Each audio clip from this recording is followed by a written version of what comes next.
definitely. I mean, I think as soon as we found out that we weren't going to be doing the film in one movie, that we were going to split the book into two films, which seemed like so much the most sensible choice, because if you try to condense it all into one film, a lot of the stuff that would have been cut was stuff in this film, the stuff where the characters develop, and, you know, the really interesting sort of stuff.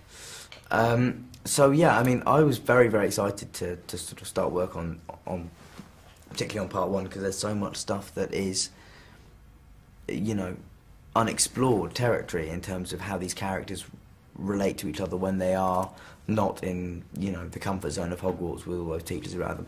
I'd also be interested to ask you, you know, as somebody who hasn't read the books, I think what's great about this film is that it's not like you're not being pummeled with information constantly. There are basically, I think it's in a way the most accessible film, because basically there's two concepts that you have to get, which is that Harry has to find these 7 Horcruxes and destroy them, bits of his soul, and Voldemort's got to find these 3 Deathly Hallows, and it's a race to see who gets what first. And that's what I think is really good about this on another level, is because you don't know, you know, the 6th film was a lot of exposition, a lot of story, and it's kind of, we've eased off on that, and I think it's a slightly gentler pace for everybody.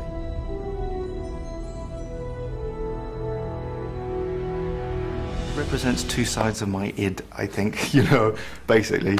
There's part of me that sort of goes to the melancholic and the poignant and the sad so easily, but then you bring out the pyrotechnics and the big boxes with buttons that you press to blow things up, and I suddenly schizophrenically shift to this 8-year-old boy who just likes the kind of big explosions and the fights and stuff, because all that kind of stuff is really fun. And I had a wonderful guy called John Richardson who did all those kind of big explosion-y things. And we shot the movie, so there'd be 2 days where we'd shoot something like The Dance, which is so delicate and intimate, and then the next day we'd be out having Death Eaters fight, you know, and blow things up. So it was a very bipolar experience, but it was actually really healthy, because you didn't get too kind of, you know, you didn't get too stuck in one mode, hopefully, for too long.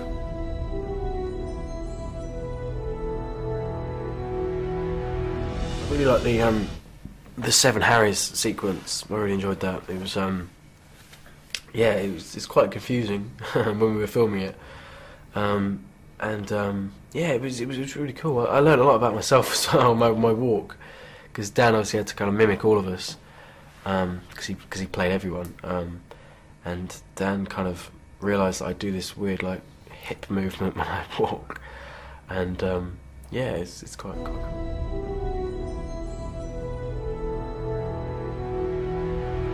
Really anticipating, now that I've crossed off the kiss with Harry off the list, I'm like nervous about seeing the kiss with Ron, because I know that's the one that everyone's really anticipating, because that's when they get together. So I'm like hoping that's going to be good. And I'm just excited to see more of like an action movie. We did, oh, it was crazy. The battle scene is in Hogwarts, and I must have run up and down those Hogwarts steps what felt like 100 million times. I was terrified I was going to smash my head open. So I'm like excited to see all of that, and I hope it looks really good. There's this huge chase scene that Ron and I have with a genie. I'm giving away too much. I'm giving you way too much. Anyway, it'll be great, but this movie, go and see this movie first. Let's not get ahead of ourselves. In the book, it's a creation of David Yates, and it's interesting. You get different reactions to it. Some people find it very awkward, which it is supposed to be, you know, because they're not dancers, and nor are they a couple. They're 2 friends dancing badly together. But also some people do find it very touching, which is, you know, lovely. So yeah, it was a sort of strange one to film, because we were kind of making it up as we were going along, and normally on Potter it's quite a scripted way in which you work. But yeah, it was good, and I'm you know, I'm glad to see it's got everybody talking. Ah, we love doing that. It was really fun. It's a really tender scene in the movie, and had a choreographer called Anthony Van Last, who's a really clever man, and Anthony choreographed that dance sequence first of all. I went away for 2 hours. I said, Anthony, just work with Dan and Emma, and I came back and sat down. I was very nervous, and we pressed the music, and they did this perfectly executed dance, which was far too professional and far too perfect, because of course that, you know, Anthony's brilliant at that kind of stuff. And I said, stop, guys, I'm not sure this is right. I said, can we just make it a bit more awkward and a bit more fumbly, because they don't know how to dance. They've never danced. This is the first time they've ever danced. And Anthony said, got it. I went away for another hour, did another shot somewhere else, doing something, came back, and Anthony had given them several moves which they could then kind of almost riff around. So he gave them a very basic framework, but the dance is essentially theirs. And I sat down, we played the music, and it was this really awkward, fumbly, slightly funny, but very sweet and moving, awkward dance together. And I said, Anthony, that's perfect. Keep it like that, a bit kind of deconstructed.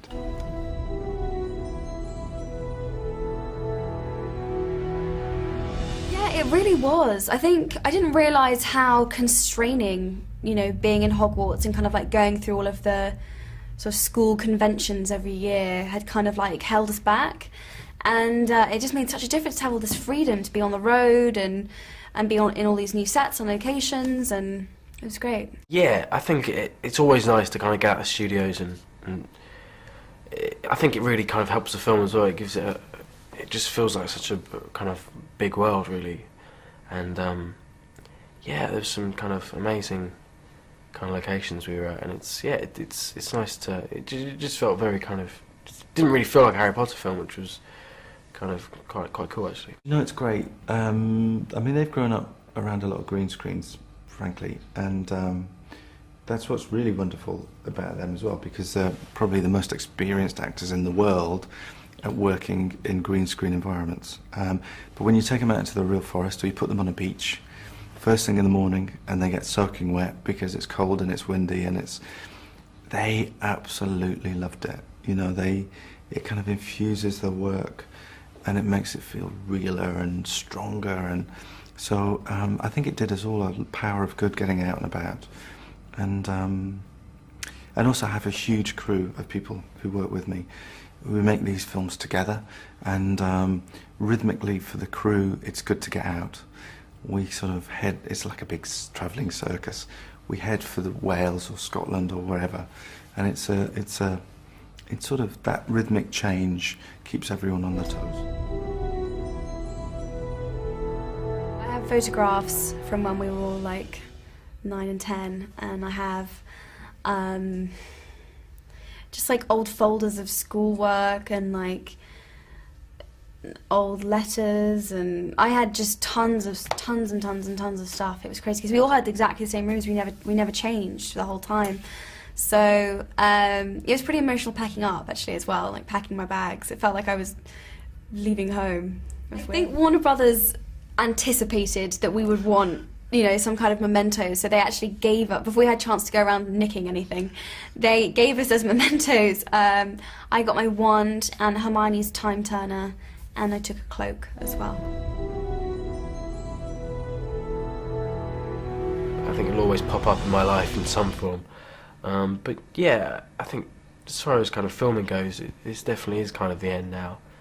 And the last day it was really kind of emotional. I was quite surprised, kind of what it kind of meant to me. It's just like clearing out my dressing room after kind of 10 years of just living there. I lived in that room for 10 years, and I still had like toys that I brought from the first film, and it makes you really kind of realise how long we've kind of been here, and it was very sad.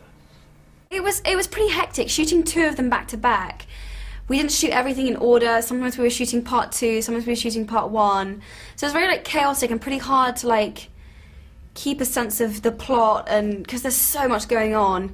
But there were a few moments where I stood back and went, wow, this is kind of incredible, and this will be the last time I'm part of something like that. I mean, just the sets, the budget we have to build these incredible one-off pieces, and, you know, I don't know if I'll ever be on anything quite this big again, so I was savouring every minute. Kind of looking forward to that day a bit. I mean, of course it's bittersweet, because I'm, you know, it's been 10 years of my life and I've loved it, and it's been an amazing job to have.